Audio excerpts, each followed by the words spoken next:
Oui, si je vous demande maintenant, chers auditeurs, auditrices, de me dire si vous êtes éveillé ou en train de dormir, la réponse vous paraît évidente. C'est soit l'un, Moi, soit j'essaye. c'était l'autre et vous venez de sursauter. Merci de faire l'homme ensommeillé. Pourtant, vous n'étiez peut-être pas tout à fait concentré pendant la séquence précédente. Peut-être que vous pensiez à la longue liste de choses à faire durant la journée. Et à l'inverse, vous vous êtes peut-être carrément rendormi, ça vous en êtes sûr, parce que Guillaume Erner était il y a quelques instants dans votre cuisine à vous préparer du café.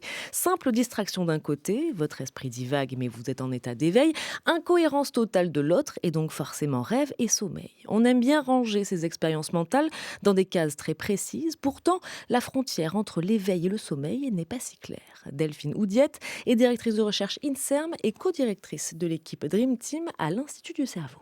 Ça dépend un petit peu de comment on va définir, par exemple, ce qu'est un rêve. C'est un sujet, qui est, assez complexe et qui va pas être vu de la même façon selon la personne à laquelle on demande.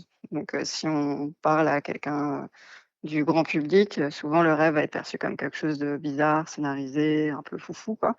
Et pour un chercheur du sommeil, le rêve, est souvent défini par n'importe quel contenu mental qui a lieu pendant le sommeil.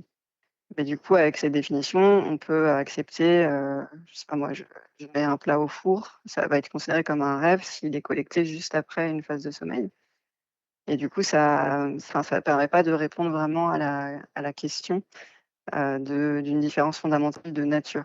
Le contenu de nos pensées est-il entièrement différent que l'on soit assoupi ou réveillé? Ou bien est-ce que tout n'est pas si cloisonné quand on passe de l'éveil au sommeil? C'est ce qu'a voulu explorer cette nouvelle étude parue dans Cell Report. Et pour cela, il a fallu recruter des volontaires qui aiment bien la sieste. Je suis Vous volontaire. êtes volontaire, Je suis exactement. volontaire. Vous êtes un petit peu trop vieux parce que les 92 participants C'est avaient entre dégueulasse. 18 et 25 ans, je n'y suis pour rien. Ils n'avaient aucun trouble du sommeil, ils étaient à l'aise pour faire une sieste dans un lieu inconnu tout en étant bardés de capteurs. C'est ça qui va permettre aux scientifiques de savoir s'ils dorment vraiment ou non. Mais le cœur de l'étude, c'est de savoir ce qu'ils pensent, quelles images mentales les traversent.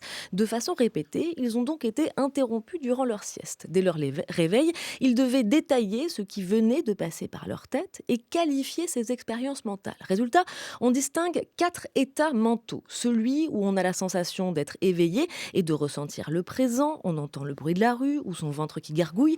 Le deuxième état, c'est celui où on pense à ce qu'on a fait aujourd'hui. On se remémore le passé proche. Le troisième, c'est celui où l'on planifie ses activités du lendemain. Là, c'est le futur. Et puis, quatrième et dernier état, c'est celui où tout est bizarre, tout est saccadé et où l'on pense dormir, c'est le rêve.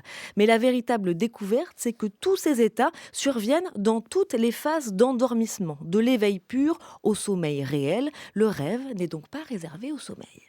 La découverte, de cette étude, c'est que non seulement on a 4 états mentaux, donc un peu comme, 4 chaînes mentales, mais que ces chaînes, elles vont passer à l'antenne à tout moment. Autrement dit, qu'on pouvait, rêver de petits aliens alors qu'on est physiologiquement, éveillé ou planifier sa journée alors qu'on est physiologiquement endormi.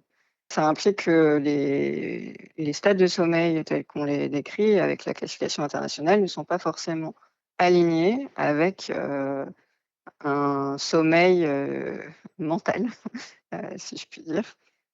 Et donc que potentiellement cette classification elle est pas, suffisamment précise. Donc à mon avis, c'est pas forcément qu'on rêve éveillé, mais que, l'éveil qu'on a vu, en fait, c'est peut-être déjà du sommeil. Oui, nous pouvons rêver en étant éveillés, mais cela veut surtout dire que nous nous sommes trompés dans notre façon de définir l'éveil et le sommeil. Et l'implication est grande pour les insomniaques.